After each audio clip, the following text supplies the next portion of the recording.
Hello everyone, good morning, Radhe Radhe, जय माता दी जी। तो स्वागत है आपका सिमी फैमिली व्लॉग में।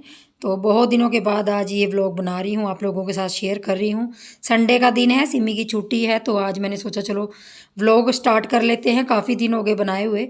तो बस यहाँ पे मैंने बेडशीटें वगैरह चेंज कर ली थी और कपड़े धोने के लिए मशीन लगा ली थी। वैसे मैंने कपड़े वगैरह काफ़ी 2 दिन पहले धोए हैं, लेकिन बारिश होने की वजह से ना काफ़ी कपड़े रह जाते हैं, बेडशीटें वगैरह रह जाती हैं, क्योंकि मौसम को देखते ही कपड़े धोने पड़ते हैं आजकल। तो बस यहाँ पे मैंने पिलो वगैरह डाल दिए थे और थोड़ी साफ़ सफाई कर दी थी और मशीन मैंने पहले ही चला दी थी। तो बेडशीटें वगैरह हैं ज़्यादा, उसमें बेडशीटें वगैरह धो लूँगी। और मौसम कुछ आजकल ऐसा ही रहता है, धूप निकलती है लेकिन थोड़ी देर के लिए निकलती है, नहीं तो ऐसा ही रहता है मौसम।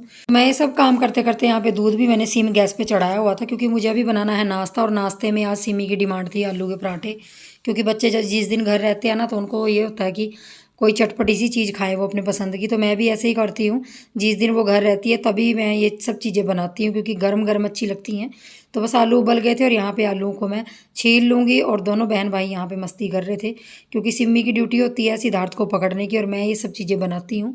बाकी सिमी जिस दिन स्कूल जाती है उस दिन ये सब चीज़ें नहीं हो पाती, खाली सादा दाल रोटी बन जाए वो भी बड़ी बात हो जाती है बच्चे के साथ। तो बस यहाँ पे जो मेरे आलू थे ना, तो ये पे दूसरे आलू जो थोड़े सख्त वाले आलू होते हैं, जो पहाड़ी आलू बोलते हैं, तो वो वाले हैं। तो ये थोड़े सख्त होते हैं, तो इनको मैंने कद्दूकस कर लिया था ताकि अच्छी तरह मैश हो जाएं ये। दूसरे आलू, एक दूसरे आलू भी होते हैं जो पानी वाले आलू होते हैं, तो वो थोड़े बेकार से बनते हैं, उनके पराठे भी पानी पानी सा छोड़ देते हैं। लेकिन ये वाले आलू बहुत अच्छे थे, तो इनको मैंने कद्दूकस इसीलिए किया है ताकि इसमें अच्छी तरह से मैश होके और मैं नमक मिर्ची हल्दी जो भी डालना है इनके अंदर डाल के और अच्छे से एक ही पेड़े में पराठे बनाऊँ। तो बस यहाँ मैंने एक ही लोई में जो हमारे पराठे बनने वाले होते हैं वही बना रही हूँ। और आ जाइए आप लोग भी मेरे साथ पराठे इंजॉय कर लीजिए। और गर्मा गर्म यहाँ मैं पराठे बना दूँगी और फिर लास्ट में जब 2-3 पराठे बच जाएंगे तो उसमें मैं हरी मिर्ची डाल दूँगी। ये मैंने डाल दी है, ये पतिदेव के लिए बनाऊँगी क्योंकि उनको थोड़ा सा तीखा पराठा पसंद आता है।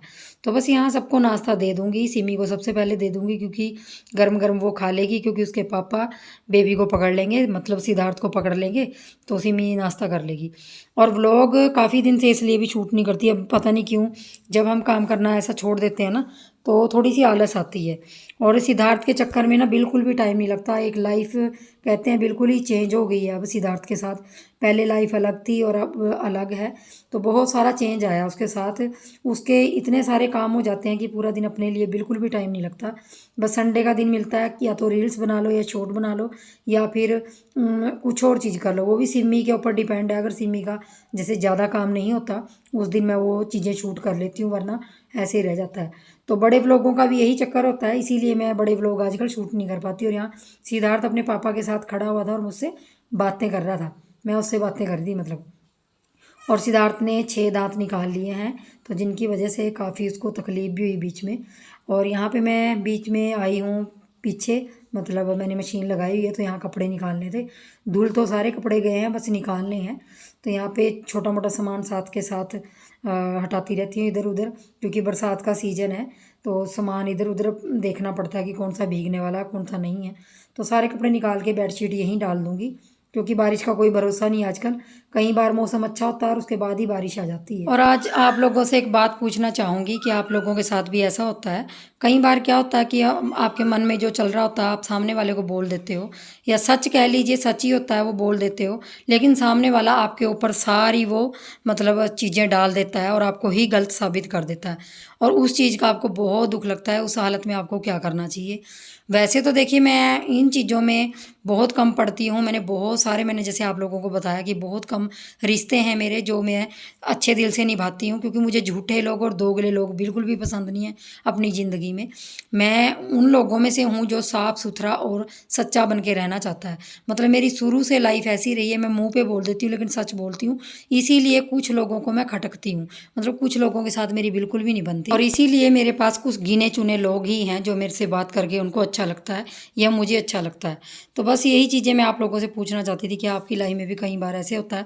और मैंने देखा है जो झूठ बोलने वाला इंसान होगा, दोगला इंसान होगा, वो हर जगह फिट हो जाता है और खुश रहता है। सच बोलने वाला इंसान हमेशा चुप हो जाता है और शांत हो जाता है, लेकिन अंदर से टूट रहा होता है। ये मैंने अपनी लाइफ में बहुत सीखा है। और अब तो मैं ऐसे लोगों को यही कहूँगी हाथ जोड़ के कि मुझे माफ़ करो, शायद मैं आपकी ज़िंदगी का हिस्सा नहीं बन सकती और ना ही मुझे बनना। तो मतलब कह लीजिए कि सच बोलने वाला इंसान आजकल अकेला रहता है, लेकिन चलिए कोई बात नहीं। सबसे बड़ा सहारा आपका भगवान होना चाहिए, आपको भगवान पे विश्वास होना चाहिए और अपने अंदर झांक के देखना चाहिए इंसान को कि मैं कितना सच्चा हूँ, कितना झूठा हूँ। क्योंकि इंसान की सबसे बड़ी गवाही वो खुद दे सकता है, उसका मन खुद दे सकता है, मेरा ऐसा मानना है। तो बस जी, मेरी तो लाइफ में अब मैंने सोच रखा है कि ऐसे लोगों के ऊपर दिमाग खर्चने से अच्छा है कि मैं अपने बच्चे पे ध्यान दूँ, दोनों बच्चों पे ध्यान दूँ जो छोटे हैं और जिनको मेरी ज़्यादा ज़रूरत है। और इन दोनों बहन भाइयों की शरारतें देख के मेरा दिन बन जाता है। और बताइए ज़रूर, अगर मैंने कोई अपने विचारों में गलती की हो या गलत बोला हो तो आप लोग मुझे कमेंट बॉक्स में ज़रूर लिख के बताइए। क्योंकि आप लोग भी ज़िंदगी का कह लीजिए, आप लोगों को भी एक्सपीरियंस है, कुछ मेरे से बड़े होंगे, कुछ मेरे से छोटे होंगे, तो कुछ तो अपनी राय देंगे। और आप लोगों ने एक चीज़ नोटिस की होगी, जब भी हमारे मन में कुछ, दिमाग में कुछ ऐसी चीज़ें आती हैं जो हमने नहीं की हों, वो ज़्यादा घर कर जाती हैं। उनको सोचने कि हमारे पास टाइम भी होता है और काफ़ी मतलब अपनी एनर्जी वेस्ट कर देते हैं उन चीज़ों के ऊपर। लेकिन ऐसा नहीं करना चाहिए। लेकिन वही है कि हम इंसान हैं, हर समय अपने आप को कंट्रोल नहीं कर सकते। तो बस मेरा मानना यही है कि बस अब भाड़ में जाने दो। जो अपने हैं वो आपका साथ देंगे, जो नहीं है वो चाहे अपने खून के रिश्ते भी हों तो उनको दूर जाने का बहाना चाहिए। कई बार दुख भी होता है कि इतना सारा टाइम मैंने लोगों को दे दिया, अपने रिश्तों को दे दिया सुधारने के लिए, सच बोलने के लिए, कई बार उनकी चीज़ें सुनने के लिए। तो अब मुझे लगता है कि जो टाइम बचा है ज़िंदगी का वो अपने आप को दूँ, अपने लिए जीऊँ। आज दिन तक अपने लिए नहीं जी थी, तो अब अपने लिए शुरू करूँ जीना, अपने बच्चों के लिए जीऊँ, अपने घर के लिए कुछ करूँ। मैं खाली बैठ के और खाना बनाना और बच्चों को पालना ही मेरी ज़िंदगी का एक तरह से मकसद नहीं है। मुझे बहुत अच्छा लगता है मैं नई नई चीज़ें करूँ, लेकिन अभी मेरे पास उतना टाइम नहीं है क्योंकि मेरा बच्चा बहुत छोटा है, मुझे बहुत सारा टाइम उसको देना है। और सिमी जिस एज में है उसको भी मेरी ज़रूरत है। तो मैं इन सब चीज़ों को देख के फिर अपने मन को और दिमाग को शांत करती हूँ और फिर सोचती हूँ कि सबसे ज़्यादा मेरी ज़रूरत इनको है। तो जिनको आपकी ज़रूरत होती है उनके लिए जियो और बाकी जाने दो सबको। तो आज आप लोगों के साथ बात करके मुझे बहुत अच्छा लगा। जो भी मेरे चैनल पे लोग जुड़ते हैं तो बहुत सारे लोग ऐसे होते हैं जो नए आते हैं, जिनको मेरी लाइफ का नहीं पता। तो आप मेरे चैनल को सब्सक्राइब करके मेरी पिछली वीडियो देख सकते हैं। 3.5 साल मेरे चैनल को हो गए हैं मुझे काम करते हुए। दिन रात मैंने काम किया है। तो मेरा बुनाई का चैनल भी है, तो यहाँ पे मैं बुनाई का काम भी कर रही हूँ साथ साथ। बच्चे के साथ अपने लिए टाइम निकालना बहुत मुश्किल है, उसके साथ एक नीटिंग का चैनल चलाना भी बहुत मुश्किल है। एक अकेली औरत इतना कुछ करके दिखाए तो मैं मान जाऊँगी, पूरा घर संभालना है, लेकिन फिर भी मैं करती हूँ। और ये देखिए पीछे से मेरा शैतान बच्चा भी आ गया, एडिटिंग ख़राब कर रहा है मेरी। मैंने ज़्यादातर लोगों के घरों में देखा है, अगर एक छोटा बच्चा है तो औरतें क्या करती हैं, खाना जेठानी बना देती है, सास बना देती है, तो बच्चा संभाल लेती है। अगर बच्चा वो संभाल रहा है तो वो खुद बना लेती है, मतलब डिपेंड होकर काम करती हैं। लेकिन मेरे घर में ऐसा नहीं है। सिमी अगर स्कूल भी गई हो, उसके पापा दुकान गए हो, तो मैं सिद्धार्थ को यहीं पे डाल के खिलौनों के साथ खिला के या किसी तरह भी करके खाना भी तीनों टाइम बनाती हूँ। हमारे घर में तीनों टाइम खाना बनता है। और नीटिंग का चैनल के लिए भी बुनाई करती हूँ, कपड़े भी धोती हूँ और बच्चे का पूरा दिन शुशु पोटी जो भी साफ़ करना होता है खुद ही करती हूँ। फिर रात के 12-12 बजे तक, 11-11 बजे तक बच्चे के साथ जागना भी होता है। तो ये सब चीज़ें बर्डन के साथ तभी आपके अंदर एनर्जी आती है जब आप खुश रहते हैं अंदर से। तो बस मेरा कहना यही है कि अपने आप को खुश रखिए, नेगेटिविटी को दूर रखिए। हाँ, कई बार क्या होता है, मेरे अंदर भी कई बार नेगेटिविटी आ जाती है, लेकिन फिर जब काफ़ी देर सोचने समझने के बाद जब अपना नुकसान हो जाता है, फिर मैं सोचती हूँ कि भाड़ में गए वो लोग। तो चलिए फ्रेंड्स, इसी तरह से ज़िंदगी कटती रहे, अपने बच्चों के साथ मस्त रहें, परिवार में अपने में खुश रहें और उनके लिए ज़रूर जिएँ जो आप लोगों को प्यार करते हैं, मतलब आप लोगों की केयर करते हैं। तो मेरी बेटी यहाँ पे पढ़ रही थी और आप लोगों के साथ बहुत दिन के बाद अपने दिल की बातें शेयर करके मुझे बहुत अच्छा लगा। अपना प्यार अपने साथ यूँ ही बना के रखिए। और मेरा यहाँ लड्डू नहा रहा था क्योंकि अभी दोपहर के 11:30 पौने 12 बजे का टाइम हो गया और अच्छी खासी धूप आ गई। तो मैंने सोचा चलो उसको नहला देती हूँ, उसके बाद वो सो जाएगा दोपहर को। तो उसको खाना पीना पहला खिलाने के बाद फिर उसको सुला दूँगी। कुछ चीज़ें कई बार एडिटिंग करते हुए गलत निकल जाती हैं मुँह से, तो उसके लिए माफ़ी चाहती हूँ। तो बस यहाँ अपने लड्डू को कपड़े पहना के और टीका बिंदी लगा के, उसका मतलब नज़र का टीका वगैरह लगा के, और ये बस अब दोपहर का खाना कर लूँगी। और दोपहर के खाने में आज रात की सब्ज़ी भी रखी है और इसके लिए खिचड़ी बनाऊँगी मूंग की और दही के साथ इसको दे दूँगी।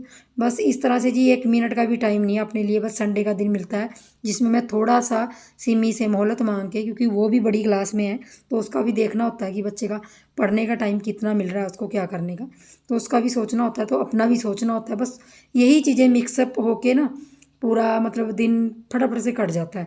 तो यहाँ पे हम दोनों माँ बेटा प्यार करते हैं और आप लोगों को अच्छी अच्छी स्माइल देते हुए व्लॉग का एंड करते हैं। तो चलिए मिलेंगे नेक्स्ट व्लॉग में, तब तक के लिए बाय बाय।